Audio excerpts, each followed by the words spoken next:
If you've made it this far, that means you're genuinely serious about learning Python, and it wasn't just a temporary motivational burst by listening to someone's influence on YouTube or Instagram. Anyways, in the last video, you learned what variables are. You learned how Python stores values in memory, and you learned how to name variables properly. Now, today we answer a very important question. What kind of data can be stored inside a variable? Because till now, we were just blindly putting values inside boxes. Let's fix that.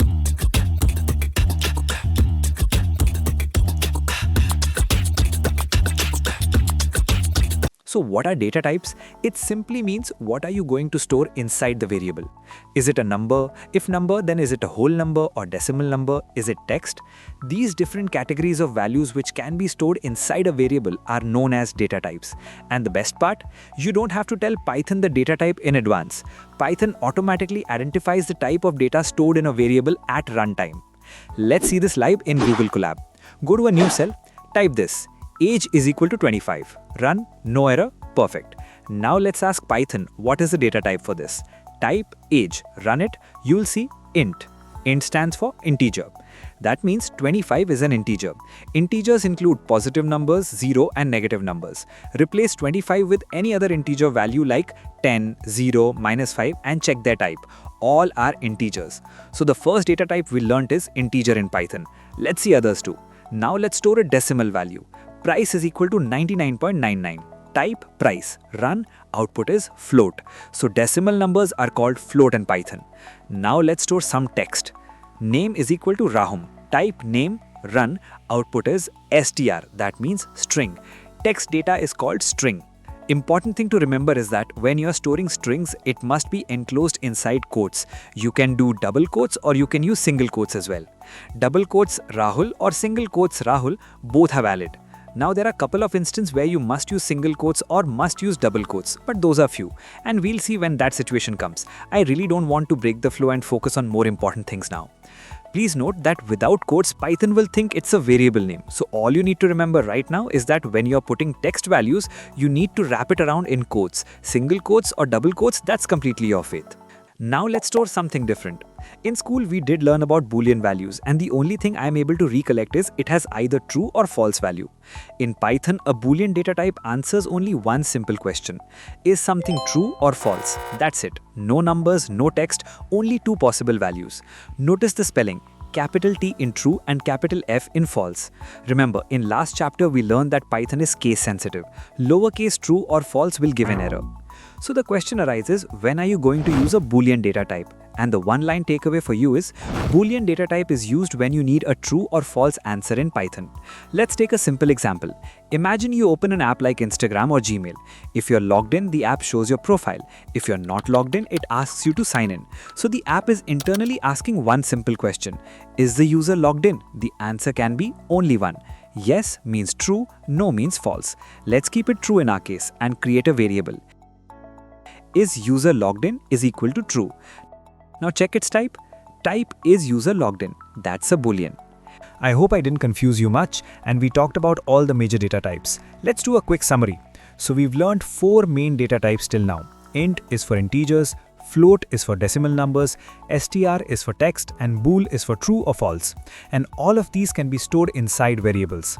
Now here's something very interesting. In many languages, you have to say this variable is an integer or this variable is a string. But in Python decides the data type at runtime. Let me show you a quick demo. I first place an integer value inside the variable score and then let's see what its type is. Type score. The data type is integer. Now change its value to a string. Score is equal to 10. Now the data type changes to string. Same variable name, different data type. Python is totally okay with that. And that's why Python is called dynamically typed language. Now let me show you how this looks in some other languages. In C or Java, you will write something like this. Int age is equal to 25, float price is equal to 99.5, char grade is equal to A. Here, I must explicitly mention the data type first. If I forget to write int or float, the program won't even run. The language is strict. It wants to know the data type before execution. And below is the same thing in Python. Age is equal to 25, price is equal to 99.5, grade is equal to A. Look at Python. No int, no float, no string. It's like Python understands your feelings without you saying it explicitly. Just the variable name and the value. Python checks the value and automatically decides the data type at runtime. In Python, you focus on logic. In many other languages, you first satisfy the compiler. Python is a dynamically typed language, while languages like C and Java are statically typed language. Now, before we wrap, I want to cover a small but important topic that will make you stand out from the hobby coder and will make you look professional. Naming convention. Please remember, this is a best practice and it's not a rule.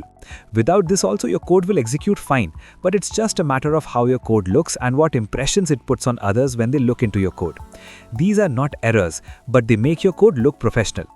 Use meaningful variable names. For instance, if the program you want to write is about capturing user profile and you want to assign a variable to capture user age, rather than putting x is equal to 25, you can give a name like age. Age is equal to 25, which you or someone else who's reading your code can relate to. It'll be easy to think, communicate, rather than talking in air and calling out x and y. So that's the first thing I want to call out. Use relatable variable names. Second is, sometimes the variable names can be a bit long, so you can separate them out using underscore. Remember, we can separate the letters in variable names using spaces. That is not allowed. So we use underscore to make them more readable, and this is called snake case way of writing variable names. All letters are lowercase, words are separated using underscores. User underscore age is equal to 30, total marks is equal to 95, is logged in is equal to true. In place of writing user underscore age, you can easily write user age as well. Python is totally fine with it, but snake case is the standard and it does give a good impression about you that you are maintaining coding hygiene. So second point in best practices is use snake case way of writing variable names. Lastly, third is for Boolean variables, you can start with is, has, can. For example, is active is equal to true, has passport is equal to false, can vote is equal to true. This makes your code self-explanatory. All these 3 points are very small things and nowhere I'm saying that it'll break your code. Alright people, let's do a quick reality check. So now you know variables store data, data has types, Python figures types automatically, good naming makes code readable. Good job man, we are picking up pace. In the next video, we'll answer a very dumb question. Why does 2 plus 2 work but 2 with quotes breaks? That's where things start getting interesting. So make sure you subscribe and I'll see you in the next one.